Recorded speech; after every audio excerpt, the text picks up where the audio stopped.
Welcome. You might have seen my face before. My name is Marco Hogewoning and I work for the RIPE NCC. From previous experience, you may have noticed the job title has changed slightly. These days it says External Relations. I've joined Paul's team as a technical advisor now. As somebody pointed out, how about some real-life experiences? How about mistakes that happened so we can learn from it? And that was actually the request I got from the program committee. Can you explain a bit about what you did with RIPE NCC and IPv6 in your network and your experiences? And I told Andre immediately it was going to be a really boring presentation because it just works. I mean, how many people here visited a RIPE meeting before in the last 13 years? How many of you actually did notice something strange on the network? Ah, 2. Was that IPv6 related? You're spoiling my whole party, come on. How many people here are connected to the meeting network? How many people notice something strange?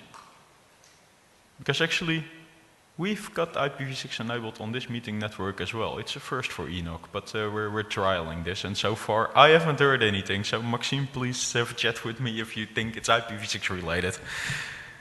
Anyway, yes, so it works. Well, it took a while, and it also took a while to build this presentation, because of course, to make it an interesting talk, you need a bit of drama. So I visited the archives, and good news is that for every RIPE meeting in the closing plenary on Friday, for those of you who've been there, there's always this talk from the technical people about the setup and the stuff they encountered. And these things have been online since April 2006. The first one was a RIPE 52 in Istanbul. And we were already running IPv6 by then. So it's a great resource if you want to get some experience of things that go wrong. I tried to summarize them a bit.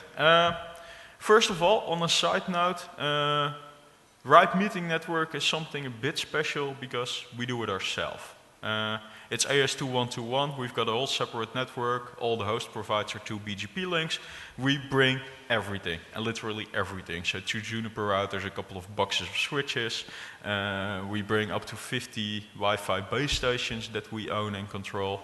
And especially we bring 8 highly skilled and trained colleagues of the IT department who know how to configure it and who know how to run a network. Here's one of them in the middle of all the boxes, and these 14 flight cases are actually the network equipment we ship. So this is not an easy thing, this is a van full of equipment. However, that's an important change because it makes it easier to do IPv6 because we have full control. It's our gear, we configure it, we know which software versions to run. So it makes it slightly easier to do IPv6 than it is to do it in an environment like this where we have to rely on other people to deploy IPv6 and deliver it.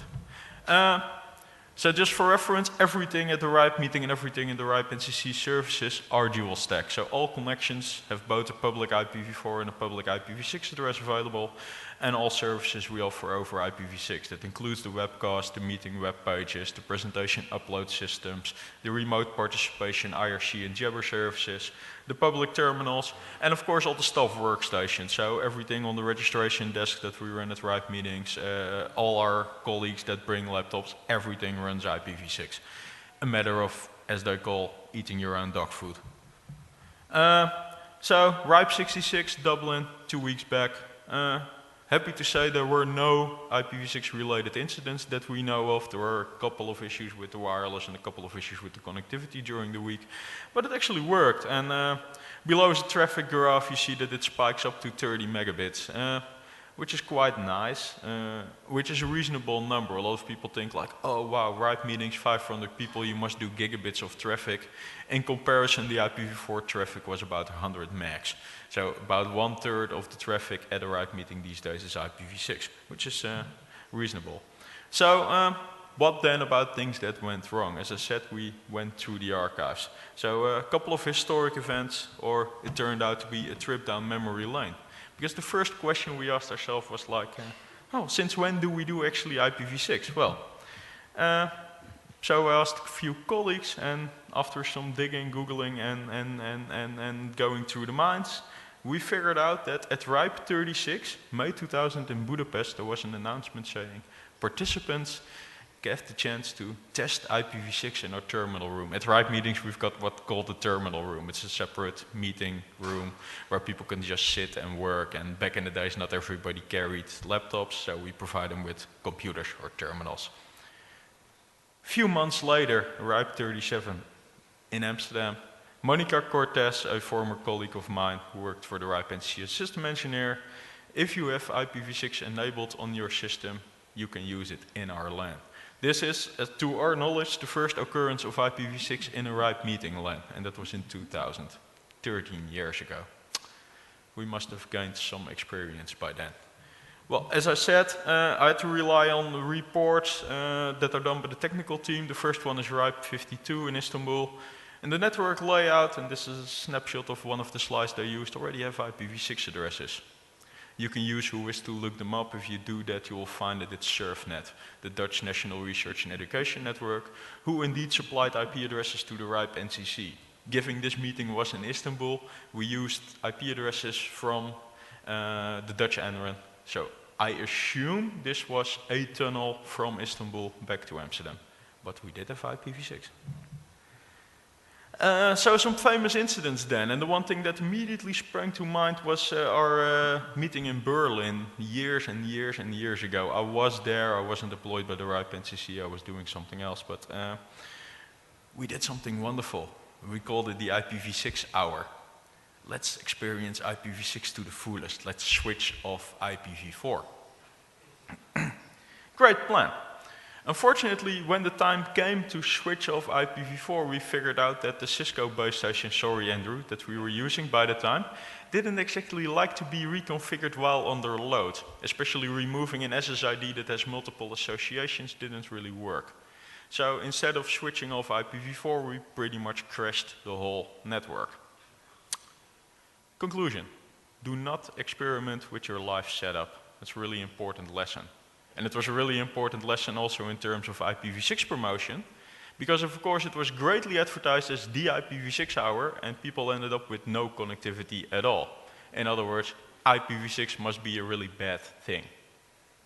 So if you want to run it again, you want to do stuff like that, be really sure, because if you say like, oh, I'm going to do this with IPv6 and you break something, essentially you're giving IPv6 another bad name. So another one that popped up, and that was in RIPE 61, and this is really late. This is in November 2010. This was Rome. Some people found out that sometimes when laptops were waking back from sleep, it was a bit sluggish. And after a lengthy debug session with a few folk from Google who knew that we're doing, Lorenzo and then Jen Linkova, figured out that that's something to do with DID. After more troubleshooting, it turned out that the switches we were using were dropping some multicast packets. In very particular cases, some of the multicast packets that are used for duplicate address detection didn't come through, which meant that DID took a long time to complete, which meant that actually, as long as you don't complete it, the machine didn't have an IPv6 connection. It was an intermittent error, it was a pain to troubleshoot.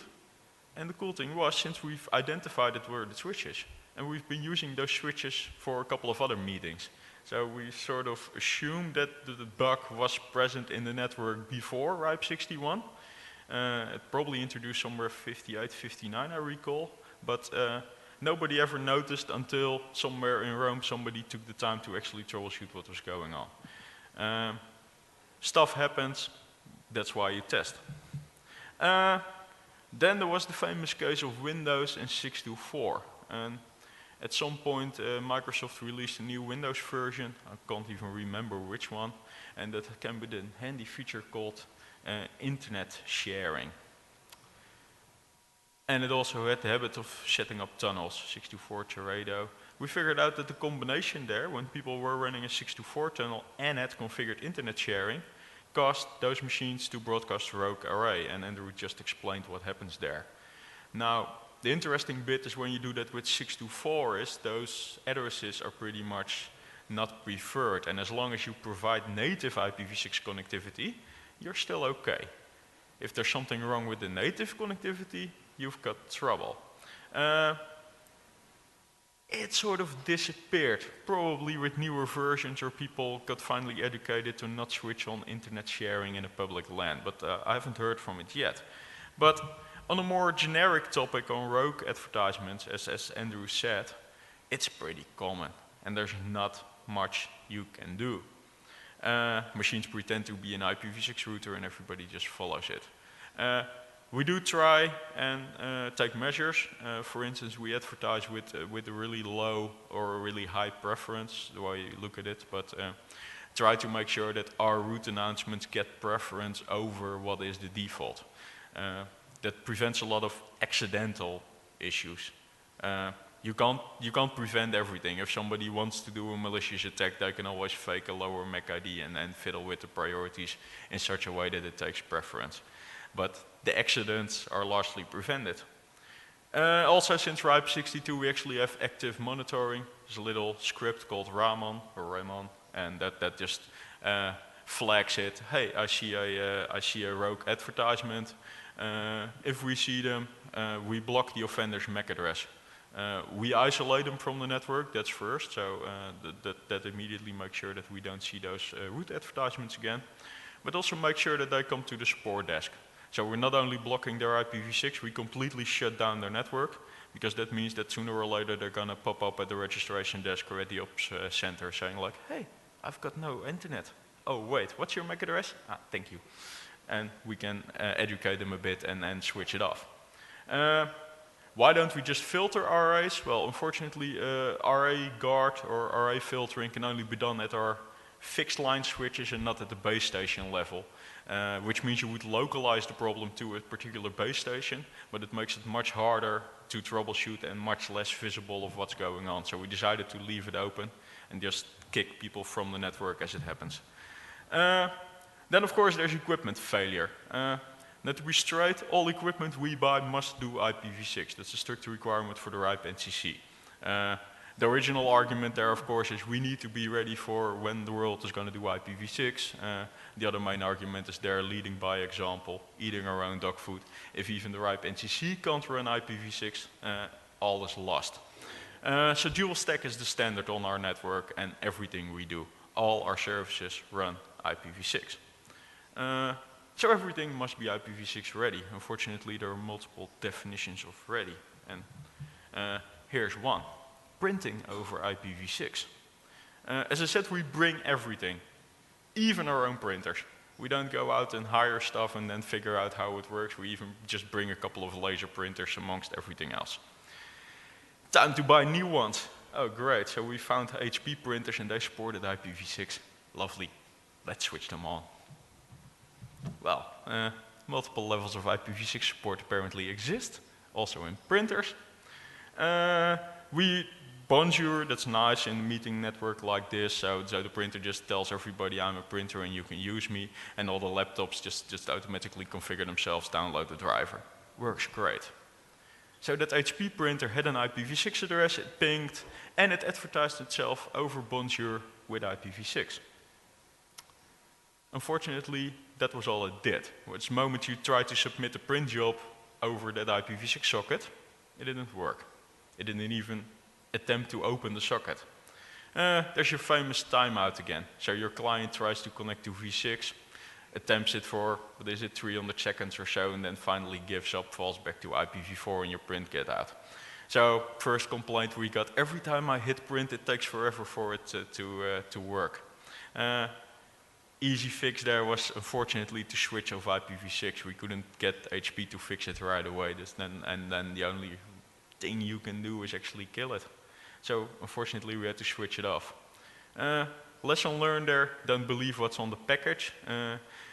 People pointed out that although it seems to be fixed now, these days the new HP firmware supports IPv6, we do see occasional crashes still. It works fine up until some point in time, and then probably some memory overload or whatever, the v6 stack crashes, you have to re-power cycle your printer again. So it's partially fixed, not completely. Then if you go to the archives, you see that there's a RIPE65. There had some web stream issues that were flagged as an IPv6 error. Well, yeah, we had a small configuration error, but it's not really an IPv6 related problem. I mean, that configuration error could also have been there for IPv4, so it's, yes, it had to do with IPv6 support, but I don't see that as really a protocol deficiency. It's more of an important thing to remember is if you deploy dual stack in your network, of course you have to configure it twice. That doubles the chances of making any mistakes. So also remember to check it twice. If you run v4 and v6, make sure to test and monitor both things. And of course the same would have gone for the printers. If we would have tested v4 and v6, we would have figured out that the printers weren't ready. So it's just stuff you live and learn, and you get to pick up the pieces if you fail. So the learning curve is definitely there, and that's I think the important message. If you talk about deploying IPv6, yeah, we make it sound so easy. v6 just works, we switch it on and everybody's using it. Many problems still occur, and if you go down and you think back of the list I just gave you of the examples we found, and it was pretty much all the examples I found. Remember, we've been doing this since 2000, and this was all the really mentioning there was for IPv6 and all the technical reports. A lot of problems start when other people start doing IPv6. We saw that with internet sharing and rogue arrays in general. It only starts if somebody else has a machine that works on IPv6 and pretends to be a router. If that machine doesn't have an IPv6 stack, you're safe. And the same is with printers. The only problem came when the printer got IPv6 support. Up until then, everything worked fine. I guess it's a drawback of being an early adapter. You have to figure it out. At the same time, we have the advantage here, because we do have experience, and we do have trained staff, and we sort of, it became our second nature that if you see problems with connectivity, if you see issues with a service, to verify whether it's v6 related or v4 related, and do that check. So it goes both ways. Yeah, we run into problems, but then again we learn from it. So progress, well, IPv6 support is less of an exotic feature this day. 13 years later in the running, it's pretty straightforward. We can buy printers with v6 support. And for instance, another example is Arrowhive. So we bought new base stations a couple of years back. The old Cisco ones weren't sufficient enough, so we bought 50 new ones. Their management software actually includes array monitoring, so we no longer have external scripts. It's basically the base station management software again that just says like, hey, I'm seeing rogue arrays, what do you want to do with it? So progress is being made also on the vendor part. So concluding, yeah, what's this? Well, yeah, can you give a talk about doing IPv6 and the problems to occur? Well, yeah, as you see, if we can do it, what's holding you back? That pretty much is it. We can do it, and remember, this is a temporary network. We just fly 14 flight cases to a location, and in 3 days we build a network that supports up to 600 clients. Maximum number of associations seen in the last Dublin meeting was just over 600, I think. It's great. Implementing IPv6 still needs some dedication though. Be ready to encounter a problem, and if you do encounter problems, try not to switch it off, but really put in some effort and debug it, because it could be just a simple misconfiguration. And test and test and test your equipment. I think this is all IPv6 talks I gave at Enog so far included that sentence. Make sure to test before you go live. And remember, our real test only is twice a year, so we've got quite a long development cycle, because the real test is the IPv6 or is the RIPE meeting. And outside we do test, but in a lab environment you can't replicate the stuff 600 random people on your network are doing. So final slide and a couple of acknowledgements. Like I said, I'm just the external relations guy giving the presentation. I had to rely here on the expertise and knowledge and all the experience that our IT staff has. So thanks to Angel, Rasvan, Eric, James, Sakari for all the reports, all the other IT staff for building it, configuring it, running the network, and especially fixing it when things got broke. All our participants for sitting through it and help us debug. And of course, kudos to Monica for switching it on in September 2000 already. Somebody had the guts to just do it, and respect. So I'm happy to take a few questions. You can use the microphones in the room. I've got my translation equipment, so feel free to ask questions in Russian if you need that. We don't have much time for questions, so try to be quite brief and concise. Problems with other operating systems that the operating system you had an issue with, Sure. like Linux, Mac OS X. Sorry, I missed part of this question. Have you experienced a problem issue in IPv6 with operating system other than Microsoft operating system? Did we experience other issues apart from Microsoft? Yeah, well, I lifted Microsoft as the internet sharing because that sort of became a known issue, and we saw it multiple times at a meeting. I think that was just, unfortunately it's Microsoft. I think that was just a case of Microsoft making it too easy to switch it on. You can make the same mistakes with Apple, you can make the same mistakes with Linux. We've seen them, but not as far. But it can also be just because 95% of our clients run Microsoft. So no, I think that question was about other operating system except with Microsoft. Yeah. Problems with Linux, problems with Mac OS X. Yeah, like I said, not really. But you have to realize that's a smaller market, so there are not that many non-Microsoft clients, and I think that's part of why we've seen it. Can you check how many? You can check how many Macs are there, and yeah. Not a single problem. No. But like I said, maybe it's just because maybe it's because Mac didn't implement certain features like internet sharing, and Microsoft did. It's. I wouldn't blame Microsoft for doing it wrong. It's just it's a different way, and that unfortunately caused some things.